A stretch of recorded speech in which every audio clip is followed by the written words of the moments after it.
it'd be easier on Ken's voice. He doesn't have to shout as much. And we do have some chairs right here, if anybody want to come. Okay, can you all hear me? Yeah.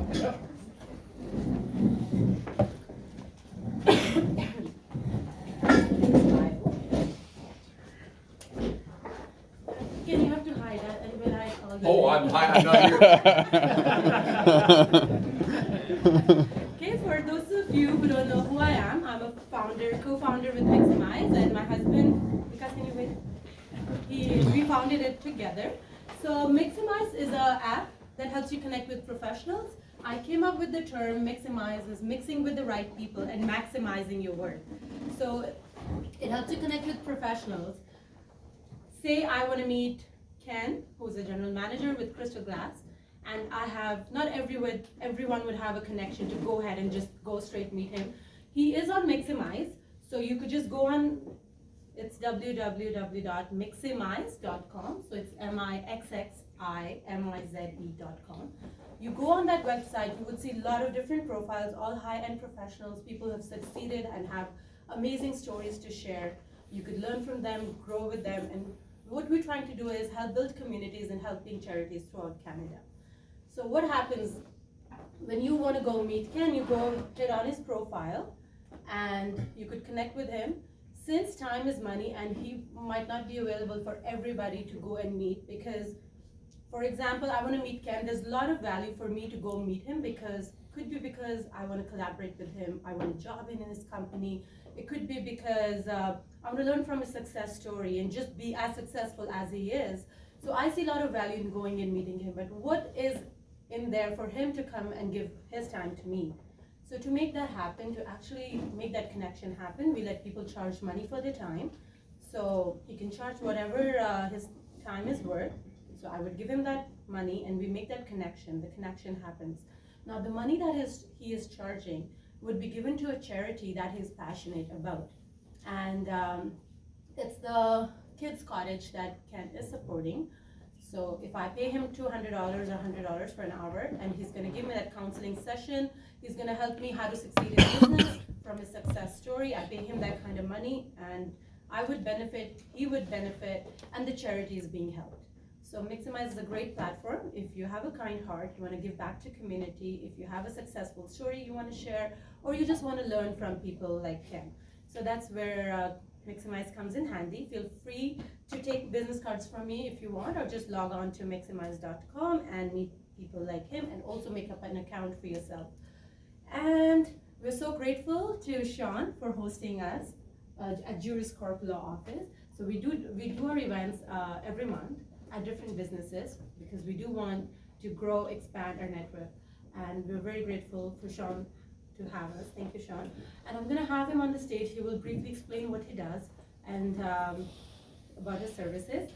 Right after, I have a bio of Ken. It's a little bit long. I couldn't memorize it. I'm so sorry. I'm gonna just have to read it. Well, he's achieved so much. So of course, there's lots in it that I have to say. And I'll say that, and then we'll all welcome Ken right after. We'll make it short and sweet. Awesome. Thank you so much, Aarti. Welcome, everybody. First of all, I'd like to thank Aarti for organizing this and allowing us to host this event at my office. Just a couple quick housekeeping items. The washrooms are just to your right at the end of the hall, and you can't get out of the building. You're stuck with us till I let you out. So, just kidding. So, over the weekends. So, if you guys wish to get out of the building, please let either Sana, where are you? Hi, say hi. Sana or Alyssa know. And also Cher has got my access card, so please give it to me before you go, Cher, so I can go home. Yeah. I don't want to be stuck here all weekend. So that's pretty much it about the housekeeping, guys. There's enough coffee, I believe, and there's water and lots of food, so please make yourself comfortable here. And so just a little bit about myself. I'm the founder and owner of Juris Corp Law Office. We are a team of 6, 2 lawyers and 4 staff. Our specialty is corporate commercial law, franchise law, real estate law. That is what we do. My colleague Nichu, who couldn't be here today, she's actually at another event. It's a run, Breaking the Silence, if anybody read a little bit about it. So she's supporting that, along with my wife, who's actually working on a mental health app that she's creating based on artificial intelligence. So I'm extremely proud of both, my wife and my colleague Neetu Sohi, who are doing these, supporting these great causes. Coming back to business, anybody who's looking to, just something small, as getting, purchasing a condo, or anybody big as, starting a corporation, who's getting into a partnership, starting a franchise, leasing a commercial space, starting an NGO, we can help. So I don't treat my clients as, as a customer. We are here. It's a team of people that I work with. I work very closely with your accountant, your financial planner. If it's a real estate transaction, then you're working very closely with your bank or your mortgage broker and your realtor, if there's one. So we try and collaborate and understand what the client needs, make it as easy as possible for you to go through this transaction, and make sure that we protect your financial and legal interests. Lavi's here in the room. Lavi is a great accountant friend. He is a phenomenal fellow, extremely down to earth. He's reachable. So those are the kind of people that we work with. Bhavin is here somewhere as well. Bhavin is from IG Wealth Management, and he's a financial planner. Great fellow to work with. So it is really important to have a team of people that are working with you and working for you. And we try and build this team, have right-minded individuals who are knowing what is going on a transaction, right? So anybody who wants to either start a business or a real estate transaction or getting a will done, whatever, we are here to help you guys out. I want to welcome Ken as well. Ken is a great influencer. I read a little bit about his bio, and I'm extremely impressed about his achievements. So I would like to welcome Ken. Thank you so much for being here today. Thank you. Everyone kind of knows Ken, but I'll start. Ken Franczek was born in Toronto, Ontario in July of 1966. Really, Ken? Really? 66? I was raised in a middle-class neighborhood in Stony Creek, Ontario. At 16, due to family issues, Ken found himself homeless in Toronto, where he spent the next 3 years until the age of 19. During that time, he utilized a number of different support services and was able to progress past the subculture of the streets, and with significant help from these same support groups was able to find his first meaningful employment with a company called Ginger's Bathrooms in Toronto, Ontario. In his 20s, Ken took on a number of labor-related jobs while at the same time earning his secondary school graduation diploma through correspondence. Ken was married in 1990 to his wife Brenda. In 91, his first child Kelly was born. Not too long after, in 94, his daughter Jessica was born. Within months of the birth of his daughter Ken and his wife Brenda decided to move the family off to Western Canada for a new start and new opportunities. Once arriving in Alberta, Ken had found himself still only able to secure a number of unskilled labor and junior sales type positions. In 1997, Ken began his employment with Crystal Glass Canada Limited as a customer service representative. Ken began his employment with Crystal Glass Canada as a customer service representative. Ken progressed rapidly through a number of promotions and increasing levels of management within the Crystal Glass organization. Ken's current position is the general manager and CEO of the entire Crystal Glass Canada Limited group of companies. You all must have heard him on radio as well. I hear you all the time, Ken. Over the past 10 years, Ken has managed to leverage his success within the Crystal Glass organization into a number of addition business opportunities and partnerships. Ken's list of addition business interests include owner or partner of around-the-clock advertising, a successful digital billboard advertising company with signs located throughout Alberta, owner or partner of the firm Sports Management, an international sports management company representing professional athletes from across Canada and United States, and Ken Franczek Holdings Limited. Ken attributes his recent success to life lessons and street smarts along with good old-fashioned hard work. Everybody, please give a huge round of applause.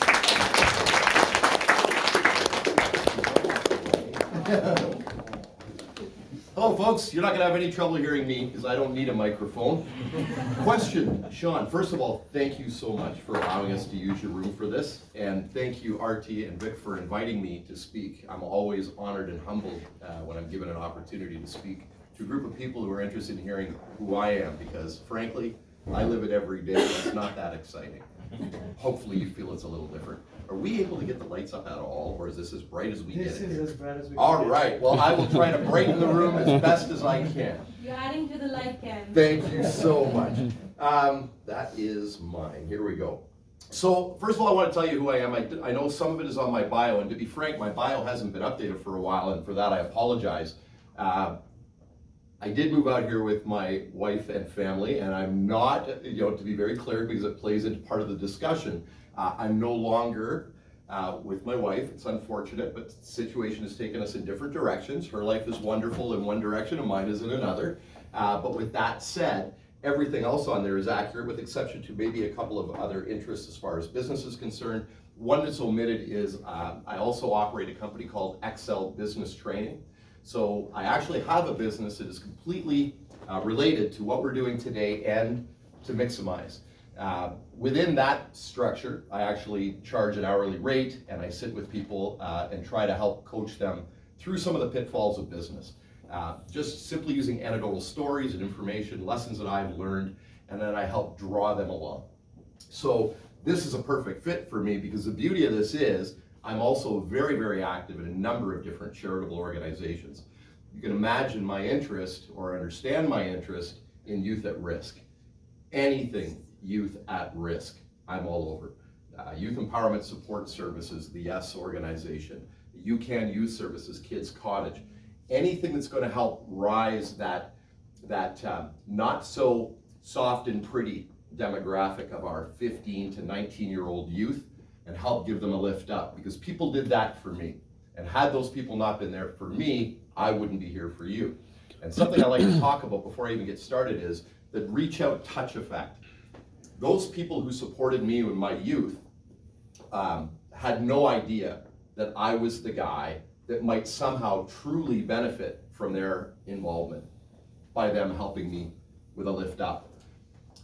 By proxy, here we are 30 years almost later, and I'm now blessed with the opportunity to support a lot of other charities. So that reach out from 1 or 2 or 3, 4 different individuals who helped raise me up gave me the opportunity now to help literally thousands of other people who can use that help. And we don't know which one we're touching now, but exponentially, it's unbelievable when you think about how that will change our world. So how grateful I am. Talk about a middle class upbringing in Stony Creek, Ontario. I was the class clown in school. In hindsight, I found that it wasn't that I didn't care about school. I was bored.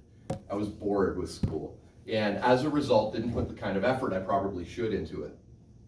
Notwithstanding, I was also a bit of a handful. I always remember my mom saying to me growing up, if only you would learn to use that energy for something good.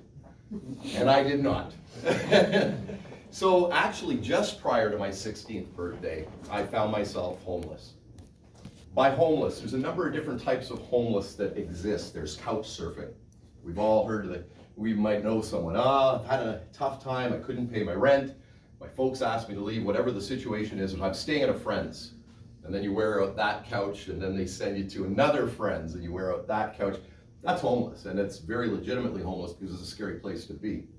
But just to build the picture properly, my level of homelessness was, I lived in parks in cardboard boxes in the wintertime in downtown Toronto. I stayed in Missions, Fred Victor Mission, Seton House, a number of places that were very rough with adult men as a boy at 16. And I will never forget those days. What I always remember is, like it was yesterday, fortunately my aunt who lived in Toronto gave me $20 while I was still in Stony Creek to get me a bus ticket.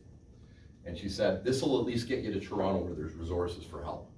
So I took the $20 and I got a bus ticket, and I stepped off of a Greyhound bus at Bay Street Station in downtown Toronto.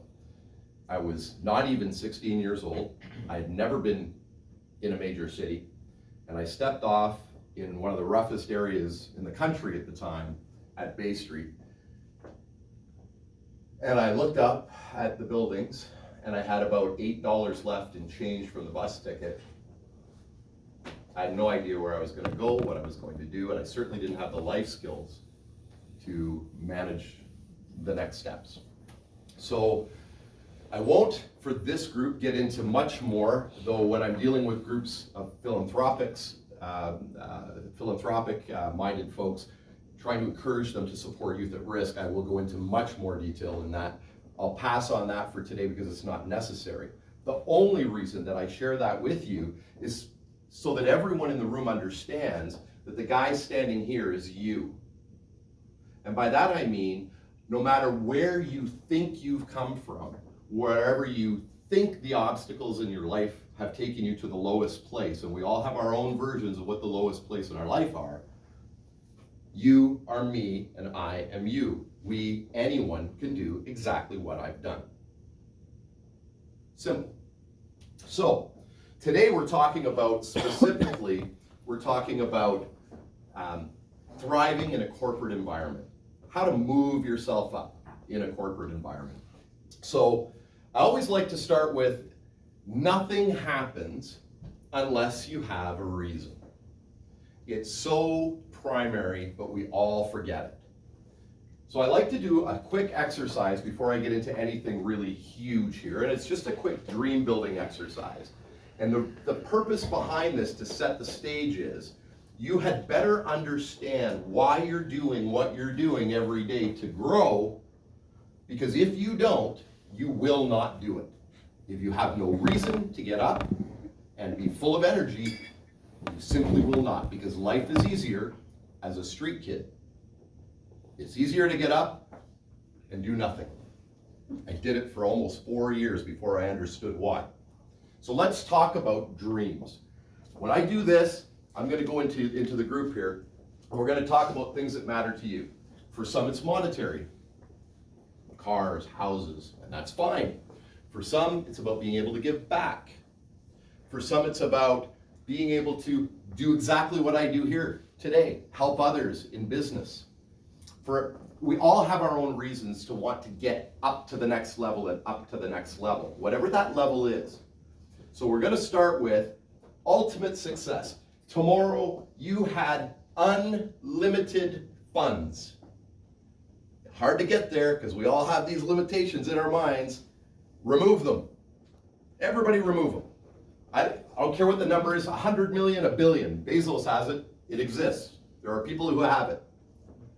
If tomorrow you woke up with that, what would you do differently? Tomorrow you wake up and all of your life before must have just been a bad dream, or maybe a good dream, but it just got a lot better. What would you do differently? Would you live in the same house? No. What would your house look like? It's a 2-bedroom apartment right now. What would your house look like if you woke up tomorrow and you could have anything you want? Would you have one house? I would buy like a 20-acre acreage for sure. Vikas is making a note of it, so. You would have a what? Acreage. An acreage. So you love an acreage. Yeah. And remember that spelling here doesn't matter. I'm just going to race through this so I can do it quickly. How many bedrooms in your home? Maybe 15. Beautiful. 15. Now, but here's where it gets. What are you going to do with so many kids? So that's what I wanted to go into. That's a great question, because that's where I'm going, Artie. Because there's a reason you want 15 bedrooms. They're not just to have them. What would you like those bedrooms for? You're going to have friends come and stay with you. You'd be able to bring family But I have a together. big family back home. There we go. So you would bring your family. Yeah. See, sometimes it's not about the money. You understand what he said? Big, beautiful house, so I can have my family close to me. That's important. So family. Artie, would you drive the same car? I do. You have a beautiful. I live in the same house, everything, but What would you change? I love my soul brothers and sisters, people who are in need. I've got everything, but I would want to help. So it's give back. Give back. You know what, honestly, Artie, you already do that in such a way. Not enough. Beautiful that you say that. Sean, can you grab a piece? Just thank you. Someone else in the back of the room. Where would you vacation? Yeah. Definitely. Well, where would you? We're not talking going camping because now you can afford wherever you want to go. You camp like I camp, first class. Yeah. Where would you go? I definitely want to travel around Europe and check out all the architecture there. Europe? Yeah. Great. Beautiful. Would you need to stop there? Where else would you like to see? Middle East, keep going. Middle East? Yeah. Dubai is good. So we're not talking about a week now, are we? No, we're not. Because it doesn't matter. How long would you like to? You're going to go to the Middle East. I'm going to guess some family there. Yes. So how long would you like to spend there? For me to be able to see everything, like I would have to be there for like 6 months. Beautiful. 6 months. 6 months in Middle East. I stayed in Dubai for a week and there were a lot of things to see. I bet. Was that Puerto Rico? Is that what you said? Dubai. Oh, Dubai. Yeah. I would like to go to Dubai. Apparently, I need to do this myself. I haven't done it for a while. We can go on and on and on, but we all know that we have big dreams. The problem is we tend to settle. And here ends up being the dream. And this, unfortunately, is the reality. It's not uncommon. It's much more common than uncommon. And here's what we tend to do. This becomes our new dream. We settle. And the reason that we settle is our minds tell us this is all I can do. So I go camping for a week. So I live in my 2-bedroom condo. But we're happy. This isn't a terrible thing. Listen, we're blessed. We have food on the table every day. But we are limited. If you really want those things that we say in a room like this that we want, then you have to do something differently. That's a fact. And until we can change how we think and stop saying, I dream of this, but my reality is this. You say, I want this to be my reality. What will I do differently tomorrow? That's what worked for me. Because once I started to understand, now bear in mind, it was easy for me to dream because I legitimately had nothing. I wore the same clothes for 3 and 4 months at a time. I'll tell you guys a quick story. Living in a place that is now, funny enough, it's the jail for downtown Toronto. It was the basement of the YMCA building on Carleton and College area where they join it. Right next to Friends, if anybody's ever been there. And we would panhandle to get a quarter, because it's all it costs to stay there. So you panhandle and get a quarter, and they give you a bag lunch and a place to sleep. And in the morning, they give you toast and eggs, and you'd be out by 7 a.m. There was about 4 big rooms. Each room housed about 100 metal bunk beds, all in rows, with a very old, beat-up mattress on every one of them. You would come in, you would have no choice but to socialize with those who were in there. Some very dangerous, scary people. Then when it was time to go to bed, you would take off your clothing and use it as a pillow. And the reason you'd use it as a pillow wasn't because you needed a pillow, it was because if you didn't sleep on your clothing, there's a good chance you'd wake up and be gone. It happened. I woke up one morning and my clothing was gone. All I owned was the underwear that I was wearing. And I still had to be out at 7 a.m. because that's not a if thing. At 7, you're out. By the grace of God, a couple of the people who worked within that organization, I was 16. It was from the early days when I first found myself homeless. And they took care of me. They ran out to Salvation Army thrift store or somewhere like that. Wasn't me, they went. I was sitting on a metal chair in my underwear wondering what I was going to do at 7 a.m. They came back, and I will never ever forget this, with a pair of bell-bottom brown corduroy pants, a beigey colored velour v-neck long sleeve shirt, and a pair of those old cougar boots, if you remember them. They had the orange tongue that you'd flop forward, and when you were walking, they get caught up in themselves and you trip down the street. I wore that for 4 months. It was easy for me to dream. I just dreamt of having a place to live, a rooming house. A series of events brought me to a place where I finally was able to start visioning, dreaming of where I should be versus where I was. And that was the turning point. And that's why I start with this, because I'm using it way over here at its most primary place. But the same theory works at all levels. If you want to get to the next place, you first have to understand why you're doing it. And then you begin to set goals to get it done. Pretty simple. So, flash forward. I move out here. I begin to build a life. I start my employment at Crystal Glass in 1997. There's 600 employees at Crystal Glass. It had started its business in 1949. It was very successful before I ever got there. And I started off. Thank you for calling Crystal Glass. This is Ken speaking. How can I help you? And that's where I started. Within about 90 days, I recognized that there was space at the top that wasn't being well filled. I'll just say it that way. There was a weakness at the top of the business. And I came home to my then wife and said, I'm going to run this company. And I'm going to do it within 10 years. I will run this company. God bless her. That poor girl, she saw me go through a lot of phases of belief. And she just looked at me and went, yeah, okay, honey, good job. But she didn't believe it. I did. And then the work started.